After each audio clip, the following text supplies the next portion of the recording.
Maxi wohnt mit Hanna und Tochter Lotta in Kassel. Sie finden, dass sie eigentlich schon ziemlich nachhaltig leben. Nur, tun sie das wirklich?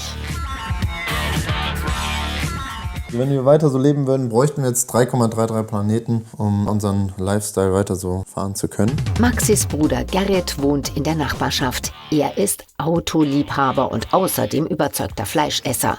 Man sieht's an seiner Ökobilanz. Was? Boah, übel. Hätte ich nicht mitgerechnet. Wollen wir doch mal sehen, was die Brüder 4 Wochen lang besser machen können. Und zwar im Bereich Mobilität. Genauer beim Auto. Wie hoch ist der reale Treibstoffverbrauch des Autos, das Sie in der Regel für private Zwecke nutzen pro 100 Kilometer? Boah, weißt du das? Ja, so zwischen... Wie viel Liter verbrauchen wir? Ja, so 9 Liter. Echt? So viel? Ja, das ist ein altes Auto. Tja, besser wäre, er würde es stehen lassen. Aber Maxi fährt damit zur Arbeit. Jeden Tag 30 Kilometer hin, 30 Kilometer zurück. Wir schicken Katja Diehl zu ihm. Sie ist Expertin für Mobilität. Ist es denn schlimm, so ein Auto, ich meine, das ist jetzt von 98, ist es denn schlimm, sich so ein Auto dann auch zu leisten oder anzuschaffen? Man sagt ungefähr, in Deutschland werden erstaunlicherweise die Autos nur 9 bis 10 Jahre gefahren. Das ist wirklich auch, finde ich, ein Konsumverhalten, was man hinterfragen könnte. Vor allen Dingen bei einer Kilometerzahl, die, glaube ich, so um die 10.000, 12.000 Kilometer im Jahr liegt durchschnittlich. Also da dann mal auf die Ressourcen zu gucken, die da drin stecken im Neubau eines Autos, da finde ich es immer besser, ein gebrauchtes zumindest zu nehmen und nicht immer die neuen Ressourcen wieder reinzuholen. Weil jeder Pkw bringt das ja mit, dass er Ressourcen hat aus dem globalen Süden, Metalle, irgendwelche seltene Erden. Oh Mann, es hilft nichts. Auf Dauer müssen wir einfach weniger fahren und auch die Anzahl der Autos reduzieren. Am 1. Januar 2022 waren in Deutschland mehr als 48 Millionen Autos angemeldet. So viele wie noch nie. Der gesamte Straßenverkehr verursacht bei uns pro Jahr 146 Millionen Tonnen CO2.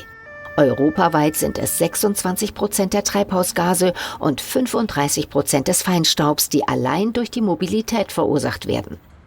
Ein Kleinwagen stößt im Schnitt 1350 Kilogramm CO2 pro Jahr aus, ein SUV 1995 Kilogramm. Ein trauriger Rekord, denn inzwischen ist jede 3. Neuzulassung ein SUV. 2035 dann soll mit der CO2-Belastung durch Neuwagen weitgehend Schluss sein. Ab dann sollen größtenteils nur noch E-Autos verkauft werden. Maxi geht jetzt den viel besseren Weg. Er fährt mit den Öffis zur Berufsschule, an der er arbeitet. Für die 30 Kilometer nach Hofgeismar braucht er mit dem Auto 25 Minuten. Und mit Bus und Bahn? Oha, mehr als 3-mal so lang. Allerdings kann er so auch ein bisschen die Welt retten, indem er fast 40 Kilo CO2 in der Woche einspart. Aber 1,5 Stunden Arbeitsweg? Und das morgens? Ich hoffe, es gibt keine Verspätung, damit sich das nicht überschneidet und dann ich zu spät kommen würde. Das wäre doof. Wenigstens muss er heute erst um 9 Uhr in der Schule sein. Jetzt ist es kurz vor 7:30 und das erste von 4 Verkehrsmitteln. Öffi-Abenteuer. Ist ja immer irgendwann mal das erste Mal. Und ich bin gespannt, wie es mir gefällt, was ich da noch machen kann, ob ich irgendwie Unterricht vor- oder nachbereiten kann. Ich habe meinen Laptop dabei. Schauen, wie ich die Zeit sinnvoll nutzen kann. Schon eine Umstellung. Die meisten Menschen, zum Beispiel in Hessen gut 68%, fahren mit Auto oder Motorrad zur Arbeit. Mit Bus oder Bahn sind es knapp 16%. Zu Fuß können immerhin mehr als 9% gehen und mit dem Fahrrad sind 5,9% unterwegs. Ziemlich wenig. Ich glaube nicht, dass wir allen das Auto wegnehmen müssen. Wenn Autos geteilt werden, wenn Autos irgendwann auch autonom zu jemandem kommen und ihn mitnehmen, dann kann das auch Teil vom ÖPNV sein. Was aber wichtig ist, dass ÖPNV immer das Rückgrat ist, weil nur die schaffen das, Millionen von Menschen täglich gut unterwegs sein zu lassen. Nur die können wirklich diese großen Transporte auch machen. Autos teilen. Für Autoliebhaber echt bitter. Maxis Bruder Gerrit steht auf Autofahren, je schneller, desto besser. 11 Liter auf 100 Kilometer schluckt der BMW. Mindestens. So ein bisschen Spaß muss man schon haben. Also ich habe da keine Hemmung, jetzt einfach auch mal schneller als 200 zu fahren. Das ist Rüdiger Hahn. Er ist Professor für Nachhaltigkeit und betrachtet Autofahren eher nüchtern. Das Fahren bei hohen Geschwindigkeiten verbraucht übermäßig viel Energie. Wenn ich beispielsweise nur 100 statt 120 Stundenkilometer fahre, spare ich dadurch 15% Kraftstoff und damit auch Geld.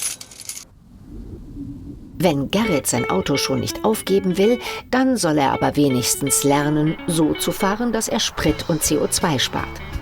Wir spendieren ihm ein Fahrtraining bei Wolfgang Lange vom ADAC.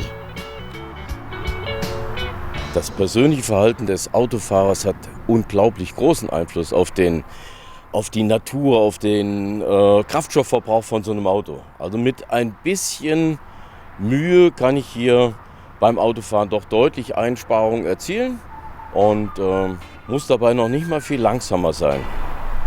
Also nicht viel langsamer. Als erstes will Herr Lange ein Auge auf Gerrits Fahrstil werfen.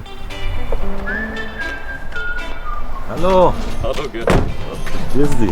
Hallo, Wolfgang Lange. Hallo, Gerrit Bese. Hallo. Alles gut? Ich freue mich.